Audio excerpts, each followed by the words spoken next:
বঙ্গোপসাগরে সৃষ্টি হওয়া নিম্নচাপের প্রভাবে রাজ্য জুড়ে ফের সক্রিয় হয়েছে বর্ষার মেজাজ।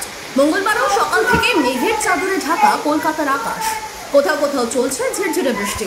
আবহাওয়া দপ্তর সূত্রের খবর, গাঙ্গেয় পশ্চিমবঙ্গ উপকূলে রয়েছে নিম্নচাপ অঞ্চল।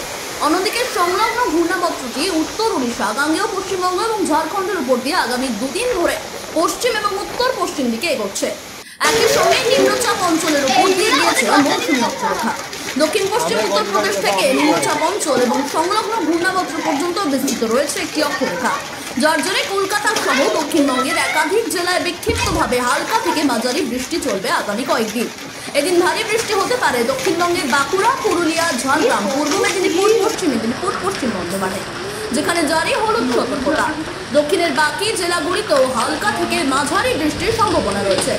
অন্যদিকে বৃষ্টির হাত ধরেই কিছুটা স্বস্তির নিঃশ্বাস ফেলছে কলকাতাবাসী। শহরের সর্বোচ্চ তাপমাত্রা 30.6 ডিগ্রি সেলসিয়াস, সর্বনিম্ন তাপমাত্রা 26.4 ডিগ্রি সেলসিয়াস। বাতাসের আর্দ্রতার পরিমাণ 97%। ফলে ব্যবসা গরম কিছুটা থাকলেও অতিরিক্ত দাবদাহ থেকে রেহাই মিলছে আপাতত।